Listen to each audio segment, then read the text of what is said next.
کوئی سردار، کوئی اوس کا پجاری ہمارے سیاہ و سفید کا مالک بنتا رہا، مگر ہم برداشت کرتے رہے، کیونکہ ہم نے رسم شبیری کو اپنے ہاتھ سے جدا نہ کیا، اور جب جب ضرورت پڑتی رہی ہم اپنی اندروں سے نکل کر اپنی گردنیں کٹاتے رہے۔ ہم طوفانوں کا رخ بدلنے کے لیے آواز بغاوت کرتے رہے، کیونکہ نئی سوچ ان فرشی خدائی کے دعویدار عناصر کو نیست و نابود کرنا جانتی ہے کہ وسیلے آتش و آہن بہت بلند سہی، بدلتے وقت کی رفتار کون روکے گا؟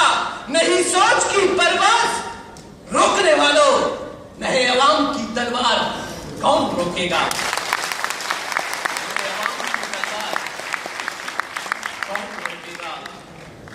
صدر عالی وقار، میرے چمن کے دشمن میرے وطن کی حرمت اور اس کی سلامتی پر قہر لگانا چاہتے تھے۔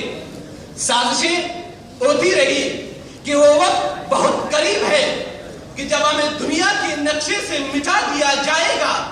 گوری چمڑی والے اور رام رام والے ابلیسوں کے مرہون منت ہم پر دہشت گردی کی لعنت تھوپ دی گئی، مگر بے یقینی کی انتہا میں شاید ماضی کو نظر انداز کر دیا گیا کہ ہم اس قوم سے تعلق رکھتے ہیں جس نے بے یقینی کی فضا تک مٹائی تھی جب آتش نمرود میں ابراہیمیت کود گئی۔ ہم نے بے یقینی کی فضا تک مٹائی تھی جب نیزے کی نوک پر حسین ابن علی قرآن پڑھتے رہے۔ ہم نے بے یقینی کی فضا تک مٹائی تھی جب سومناتھ کے مندروں کو زمین بوس کر دیا گیا۔ ہم نے بے یقینی کی فضا تک مٹائی تھی جب 1947 میں ہم نے پاکستان حاصل کیا۔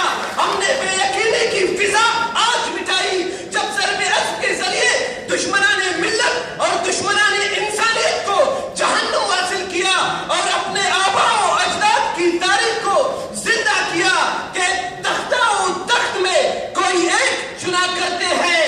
ہم جب شان سے دنیا میں جیا کرتے ہیں، توپ کیا چیز ہے، بندوق کسے کہتے ہو؟ ہم تو ٹینکوں کی صفیں چیر